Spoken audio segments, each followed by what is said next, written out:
Amigo y amiga que me escucha, te damos la bienvenida nuevamente a Púlpito Reformado. Te habla el reverendo Carlos Cruz Moya y te invitamos a que te quedes con nosotros en la próxima hora para que escuches palabra de Dios, la palabra que no se equivoca, la palabra que no vuelve atrás vacía, esa palabra que como espada de dos filos penetra hasta lo más profundo del corazón del hombre y la mujer. El tema de hoy, la ira de Dios. Así que, amigo y amiga que me escucha, hermano que me escucha, busca tu Biblia, la palabra de Dios, la espada del Espíritu, la única regla de fe y conducta, porque nosotros no necesitamos revelaciones nuevas ni ángeles que bajen, sino que la palabra de Dios, ese que dice Pedro, que tenemos el testimonio más seguro, el mensaje profético que está en la palabra de Dios. Si buscamos Segunda de Tesalonicenses, capítulo 1, versículos del 5 al 10. Segunda de Tesalonicenses, capítulo 1, versículos del 5 al 10. Y dice así la palabra de Dios: esto es demostración del justo juicio de Dios, para que seáis tenidos por dignos del reino de Dios, por el cual asimismo padecéis. Porque es justo delante de Dios pagar con tribulación a los que os atribulan, y a vosotros que sois atribulados, daros reposo con nosotros, cuando se manifieste el Señor Jesús desde el cielo con los ángeles de su poder, en llama de fuego, para dar retribución a los que no conocieron a Dios, ni obedecen al Evangelio de nuestro Señor Jesucristo, los cuales sufrirán pena de eterna perdición, excluidos de la presencia del Señor y de la gloria de su poder, cuando venga en aquel día, para ser glorificado en sus santos y ser admirado en todos los que creyeron, por cuanto nuestro testimonio ha sido creído entre vosotros. Amén. Hermanos, para el siglo II surge un personaje llamado Marción,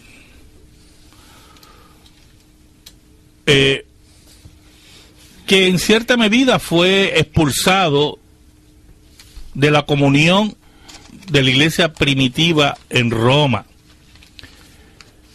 Marción, declarado posteriormente hereje, había enseñado en cierta medida de que el Dios del Antiguo Testamento era un Dios de ira insanguinario y del Nuevo Testamento era un Dios de amor. Una dicotomía que rompía la unidad de la revelación bíblica y que creaba otro tipo de enseñanza o secta.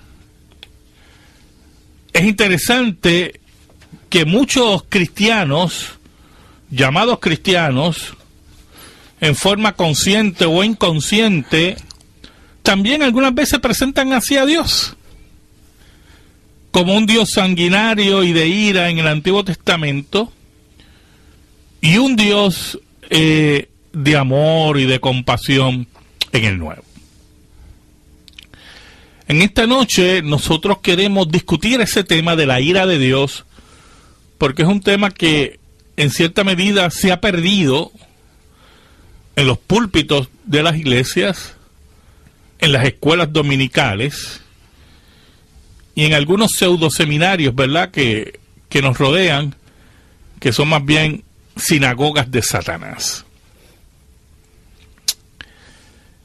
La Escritura nos muestra que la ira de Dios, y estaba discutiendo aquí, ¿verdad?, con Ángel, hermano Ángel, la ira de Dios es una respuesta al pecado del hombre. Porque el pecado atenta contra la gloria de Dios y la santidad de Dios. Y el pecado tiene que recibir su remuneración, como dice el apóstol Pablo. Pero al mismo tiempo, la ira es parte del carácter de Dios. Es parte de sus atributos dentro de la santidad de Dios, que retribuye a aquel que se rebela contra el Dios verdadero. En ese sentido, es bueno decir que los atributos también se le llaman las perfecciones de Dios. Es decir, que cuando vemos cualquiera de las cualidades de Dios, son perfectas en Dios, y una de esas perfecciones es la ira de Dios, y es tan perfecta como la bondad, la misericordia, exacto, la gracia y cualquiera de las otras. Sí, lo que pasa es que las perfecciones de Dios, que es el término correcto, ¿verdad? Las personas visualizan como la ira de Dios es un atributo comunicable, o sea, que tiene una analogía en lo que vemos en la tierra. Pues la gente relaciona y sabe que la ira, dentro de un mundo de pecado, tiene grandes imperfecciones, y que muchas veces se da dentro de contextos injustos. O cuando el hombre manifiesta la ira, muchas veces, como decimos, ¿verdad?, en el argot, se le va la mano. Precisamente, ¿verdad? Se le va la mano al hombre, pero a Dios, por lo que hemos dicho hasta ahora, la ira es, o viene a ser un atributo perfecto, o sea, en él, no en el hombre per se, porque el hombre no tiene... Claro, dice Santiago que la ira del hombre no obra la justicia de Dios. Exactamente. Exacto. Porque el hombre en sí es que imperfecto, es pecador, mientras en el caso de Dios estamos hablando del Dios verdadero, que todas sus obras son perfectas. Pero uno de los graves errores es que le damos una importancia a la analogía de la ira, y se nos hace difícil visualizar la ira de Dios, entender que es parte de su carácter. Bueno, a nivel tal que en una ocasión yo estaba viendo un programa de televisión en forma fortuita, ¿verdad? Y el caballero que estaba hablando, que estaba expresándose en el programa, se atrevió a decir que la ira de Dios no era un atributo de Dios. En ese sentido, lo que mostraba, ¿verdad?, era su total ignorancia. Porque si la ira de Dios no es un atributo, ¿cómo podemos calificar la ira? Como una entidad independiente que camina por el universo, ¿verdad? De forma impersonal. De forma impersonal, que Dios la utiliza como instrumento. Como instrumento, la captura como si fuera una moira, ¿verdad? Independiente, un destino independiente que Dios, como muy bien tú dices, ¿verdad?, lo capta cuando lo necesita. Lo que nos muestra, ¿verdad?, la grave ignorancia que nosotros vemos muchas veces en el pueblo de lo que dice, ¿verdad?, la Escritura. En ese sentido, la ira de Dios no puede compararse con la ira de los hombres. Y al mismo tiempo no podemos, ¿qué?, eliminarla porque no nos gusta. O sea, no atribuírsela al Señor. Exacto, decir que Dios no se aira porque Dios... ¿Eso sería una imperfección o Ajá. sería pecado, sería malo? Exacto. Entonces, como si Dios fuera un Winnie the Pooh cósmico ahí, ¿verdad? Esto me hace gracia en cierta medida, porque, pastores, existen iglesias y pastores en la actualidad que niegan, o no que niegan, sino que le restan actualidad o vigencia al Antiguo Testamento. Exacto. Y quizás es por eso, porque no ven en esa ira al Dios de amor que quieren encontrar o ver en el Nuevo Testamento. Y entonces ya esta dicotomía que se habló al principio, pues rompe y produce entonces dos Biblias aparte una de la otra, y ya estamos sincretizando que es un error de interpretación. Definitivo. Decir Claro. que en el Nuevo Testamento no se ve la ira. No se ve la ira de Dios, es incorrecto. Que lo vamos a demostrar, ¿verdad? Claro, aquí. Pero sí. mire, me gustaría que fuéramos al Salmo 50, los hermanos que nos oyen por la radio, para que veamos que ese error de anular la ira de Dios porque la comparamos con la ira de los seres humanos, pues no es nuevo, porque no hay nada nuevo debajo del sol. Y mire cómo dice el salmista, ¿verdad? En el Salmo 50, y vamos a leer desde el versículo 20. Dice: tomabas asiento y hablabas contra tu hermano, contra el hijo de tu madre ponías infamia. Estas cosas hiciste y yo he callado. Pensabas que de cierto sería yo como tú, pero te reprenderé y las pondré delante de tus ojos. Entended ahora esto, lo que os olvidáis de Dios, no sea que os despedace y no haya quien os libre.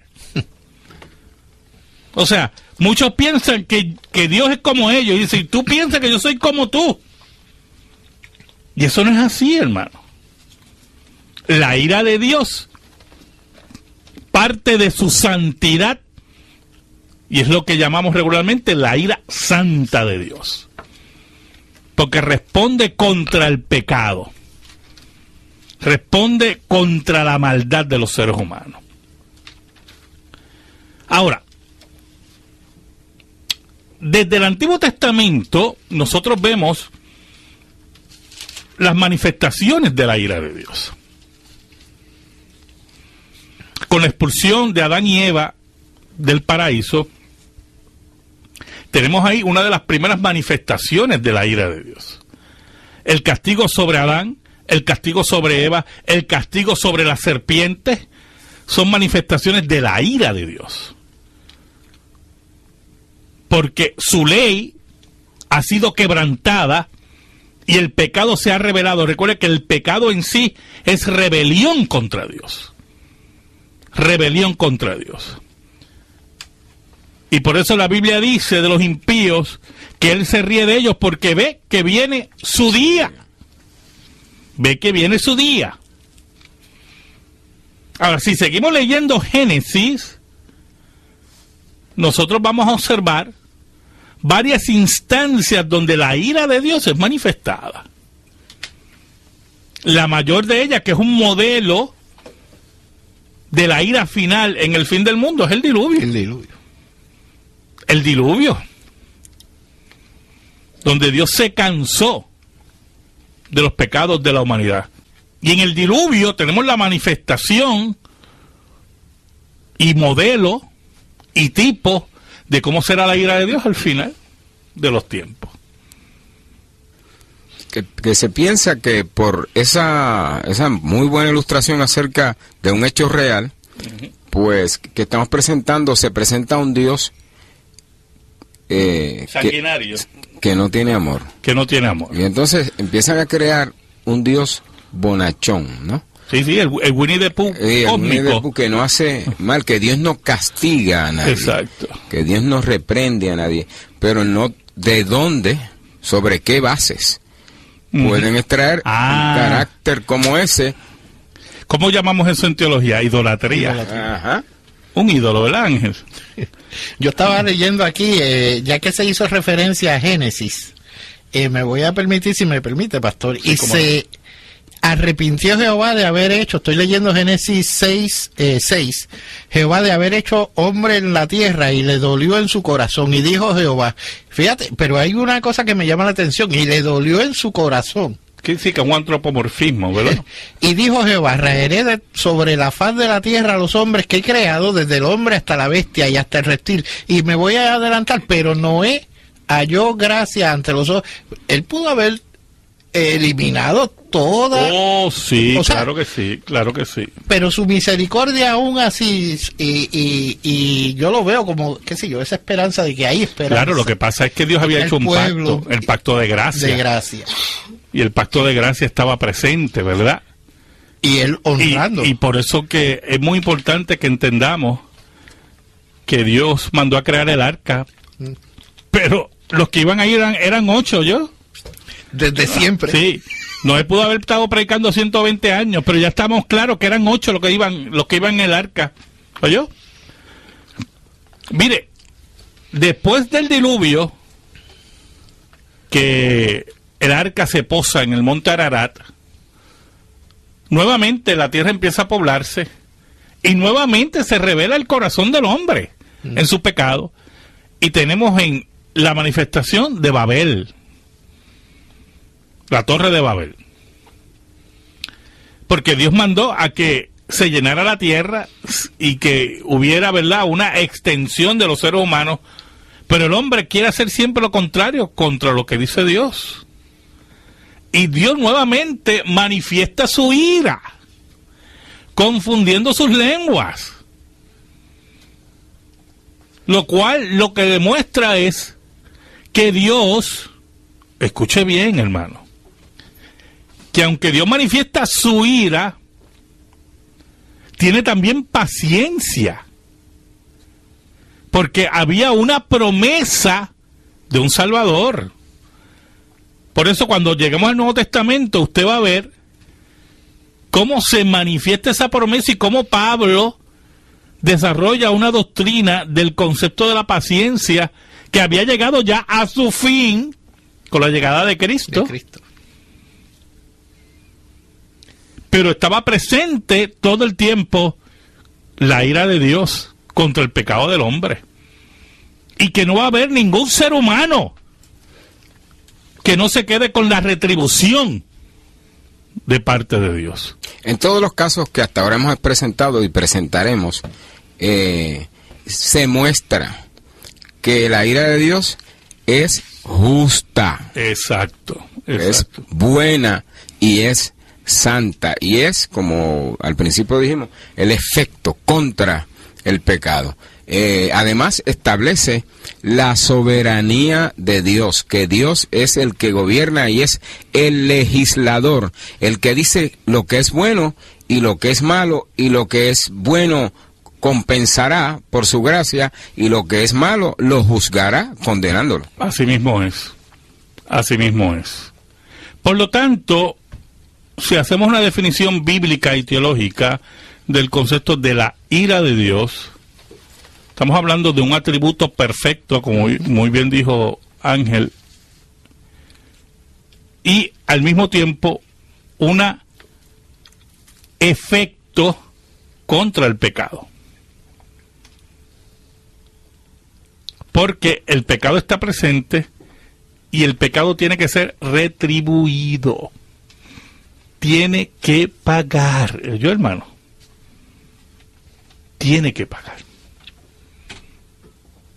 Y se acercan esos días donde la ira de Dios será manifestada en toda su extensión, y el plan de Dios culminará con el triunfo total de la novia de Cristo y del Cordero, porque pelearán contra el Cordero y el Cordero vencerá.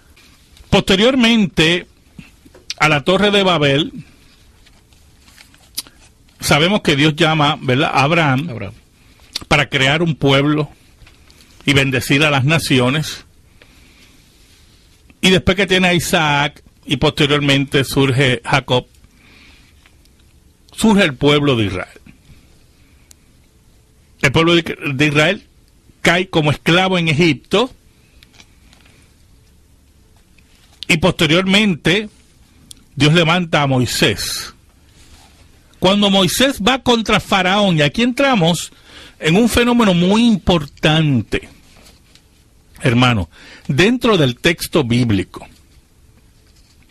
porque está la manifestación de la ira de Dios dentro del pacto de Dios, y está la manifestación de la ira de Dios fuera del pacto. La ira de Dios contra su pueblo por rebelde, y la ira de Dios contra Faraón y los impíos. O sea que la ira de Dios no se limita ni a los impíos ni al pueblo de Dios. Tiene dos estadios para establecer los límites y para establecer la soberanía sobre todas las cosas, para que los seres humanos fuera y dentro del pacto sepan que Dios tiene el control. Y tiene todos los derechos. Y tiene todos los derechos. El único ser que tiene derechos absolutos es el Dios verdadero. Y cuando Moisés va donde Faraón, va donde un rey gentil, fuera del pacto de un incircunciso, en el sentido espiritual, oiga, y es interesante porque el faraón se resiste, la historia que la conocemos muy bien, y las plagas de Dios eran contra los dioses. La ira de Dios, no solamente contra los egipcios, sino también contra todos los dioses egipcios. Conocidos por todo el mundo. Conocidos por todo actual. el mundo. Contra la fe de los egipcios. Exacto, exacto. Por lo tanto, la manifestación de la ira de Dios, que la vimos en Babel, en forma, ¿verdad?, también extensiva, a personas fuera del pacto, que la vimos en el diluvio, la vemos aquí aún después de establecerse el pacto con Abraham, contra los pueblos que eran enemigos de Dios y que querían detener en su locura el plan de Dios. La Escritura establece, y lo vamos a ver en estos programas, que la ira de Dios fue derramada en la cruz, porque el pecado estaba siendo castigado en la cruz, hermano. Y que la ira de Dios, su santidad y sus demandas fueron satisfechas en la cruz. Pasamos a la sección de la pregunta bíblica. Tengo varias preguntas. Estamos discutiendo el tema de la ira de Dios, que vamos a seguir la semana que viene. Tengo una pregunta de una hermana en Carolina, no quiero mencionar su nombre. Y ella nos dice que... pregunta, pastor, ¿Dios castiga a uno? Soy no vidente y me acaban de decir que uno de mis hijos está teniendo problemas con su vista. Hermana, eso no es un castigo así que Dios dice directo. Pero no podemos negar que con el pecado de Adán entró la enfermedad y la muerte.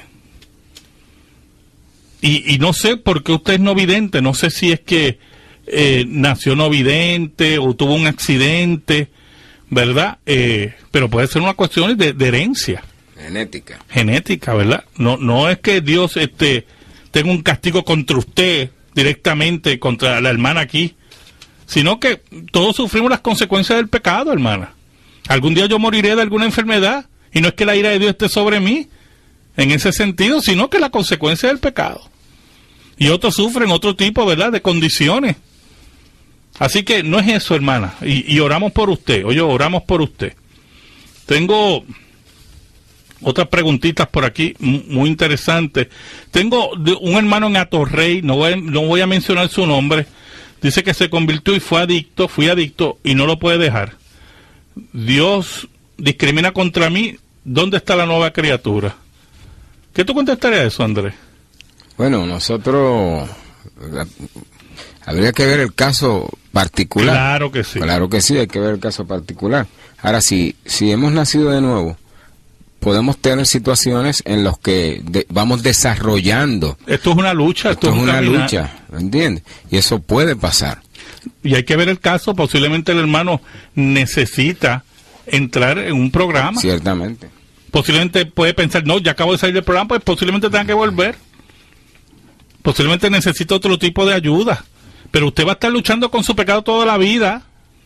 Yo quiero anunciarle desde este micrófono que lo que dice el apóstol Pablo en Romanos 7,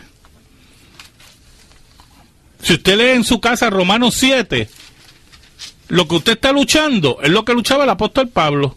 Pero al final tiene unos versículos importantes de Romanos 7. Si Andrés lo puede leer, ¿verdad? Lo último del capítulo.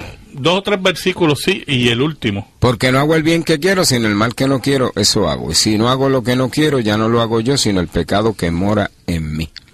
Así que queriendo yo hacer el bien, hallo esta ley, que el mal está en mí. Miserable de mí, ¿quién me librará de este cuerpo de muerte? Gracias doy a Dios por Jesucristo, Señor nuestro. Así que yo mismo con la mente sirvo a la ley de Dios, mas con la carne a la ley del pecado. Exacto, porque ¿cuál es el problema? Está una naturaleza caída, hermano. Y lamentablemente, ¿verdad? Yo estoy hablando con el hermano y quiero que me escuche muy bien. Pues usted entró en unas prácticas pecaminosas que son de graves ataduras y que posiblemente tenga que luchar toda la vida contra eso.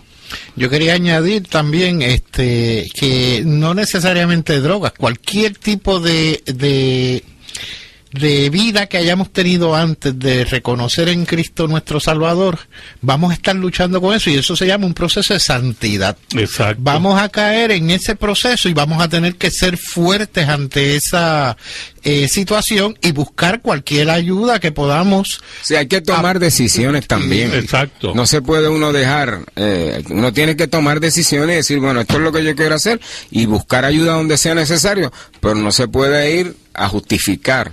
Claro, o rendirse. Esto No, va a ser una lucha, tiene que hermano. pelear. Cristo lo dijo, el que quiera venir en pos de mí, tome su cruz cada día y sígame. Y aquí definitivamente no hay magia. No. Esto es una lucha. Ahora tienes el Espíritu de Dios. Y Dios te ha dado unos ejercicios espirituales que tienes que ejercer. Tienes que reunirse en una iglesia. Tiene que ir a una iglesia, Sí. tiene que tomar los sacramentos, Claro. Santa Cena, tiene que bautizarse, si no se ha bautizado, ¿verdad? Tiene que orar, tiene que estudiar la Escritura, tiene que exponerse a unos ejercicios espirituales, pero eso significa que va a tener una lucha. Y si está lejos de ese ambiente, va a ser más fácil, porque está en el lugar equivocado. Exacto. Tiene que acercarse al lugar donde pueden ayudarle. Así mismo es. Tengo otra pregunta del hermano Federico Santos de Río Piedras. Él pregunta que si el estado de la economía es resultado de la ira de Dios. Bueno, si está hablando de Puerto Rico, es resultado de los malos manejos de todos los gobiernos, oye, hermano. Y que Dios puede utilizar el pecado del hombre para manifestar su ira, sí. Lo que pasa es que yo no le puedo asegurar, ¿verdad?, que ahora se esté manifestando la ira de Dios por los manejos. Ahora, las consecuencias de los malos manejos, que es pecado, la estamos viendo, y que Dios está utilizando eso para que disciplinarnos y castigarnos. Eso a mí no me queda la menor duda, ¿oyó? Y aquí hay que manejar las cosas como deben ser. Cuando las manejamos mal, pues estas son las consecuencias. Y el creyente, cuando tiene algún tipo de experiencia que cree negativa, al contrario, debe, como creyente al fin, debe hacer, ¿cómo es? Recapacitar y pensar qué está buscando Dios, qué quiere Dios, cuál es el propósito de Dios en mi vida o en mi situación o en el país. Y para eso tiene la Escritura. Esa es la referencia obligada. Amigo y amiga que me escuchan, muchas gracias, muchísimas gracias.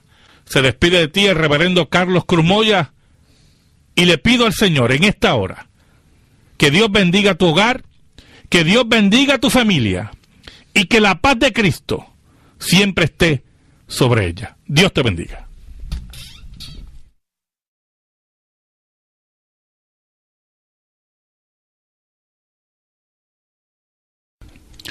Amigo y amiga que me escucha, te damos la bienvenida nuevamente a Púlpito Reformado. Te habla el reverendo Carlos Cruz Moya y te invitamos a que te quedes con nosotros en la próxima hora para que escuches palabra de Dios, la palabra que no se equivoca, la palabra que no vuelve atrás vacía, esa palabra que como espada de dos filos penetra hasta lo más profundo del corazón del hombre y la mujer. El tema de hoy, la ira de Dios. Así que, amigo y amiga que me escucha, hermano que me escucha, busca tu Biblia, la palabra de Dios, la espada del Espíritu, la única regla de fe y conducta, porque nosotros no necesitamos revelaciones nuevas ni ángeles que bajen, sino que la palabra de Dios, ese que dice Pedro, que tenemos el testimonio más seguro, el mensaje profético que está en la palabra de Dios. Si buscamos Segunda de Tesalonicenses, capítulo 1, versículos del 5 al 10. Segunda de Tesalonicenses, capítulo 1, versículos del 5 al 10. Y dice así la palabra de Dios: Esto es demostración del justo juicio de Dios, para que seáis tenidos por dignos del reino de Dios, por el cual asimismo padecéis. Porque es justo delante de Dios pagar con tribulación a los que os atribulan, y a vosotros que sois atribulados, daros reposo con nosotros, cuando se manifieste el Señor Jesús desde el cielo con los ángeles de su poder, en llama de fuego, para dar retribución a los que no conocieron a Dios ni obedecen al Evangelio de nuestro Señor Jesucristo, los cuales sufrirán pena de eterna perdición, excluidos de la presencia del Señor y de la gloria de su poder, cuando venga en aquel día, para ser glorificado en sus santos y ser admirado en todos los que creyeron, por cuanto nuestro testimonio ha sido creído entre vosotros. Amén. Hermanos, para el siglo II surge un personaje llamado Marción, que en cierta medida fue expulsado de la comunión de la iglesia primitiva en Roma. Marción, declarado posteriormente hereje, había enseñado en cierta medida de que el Dios del Antiguo Testamento era un Dios de ira insanguinario y del Nuevo Testamento era un Dios de amor. Una dicotomía que rompía la unidad de la revelación bíblica y que creaba otro tipo de enseñanza. Estaba discutiendo aquí, ¿verdad?, con Ángel, hermano Ángel. La ira de Dios es una respuesta al pecado del hombre, porque el pecado atenta contra la gloria de Dios y la santidad de Dios, y el pecado tiene que recibir su remuneración, como dice el apóstol Pablo. Pero al mismo tiempo, la ira es parte del carácter de Dios, es parte de sus atributos dentro de la santidad de Dios, que retribuye a aquel que se rebela contra el Dios verdadero. En ese sentido, es bueno decir que los atributos también se le llaman las perfecciones de Dios. Es decir, que cuando vemos cualquiera de las cualidades de Dios, son perfectas en Dios. Y enseñanza o secta. Es interesante que muchos cristianos, llamados cristianos, en forma consciente o inconsciente, también algunas veces presentan así a Dios, como un Dios sanguinario y de ira en el Antiguo Testamento, y un Dios de amor y de compasión en el Nuevo. En esta noche nosotros queremos discutir ese tema de la ira de Dios, porque es un tema que en cierta medida se ha perdido en los púlpitos de las iglesias, en las escuelas dominicales y en algunos pseudoseminarios, ¿verdad?, que nos rodean, que son más bien sinagogas de Satanás. La Escritura nos muestra que la ira de Dios, si está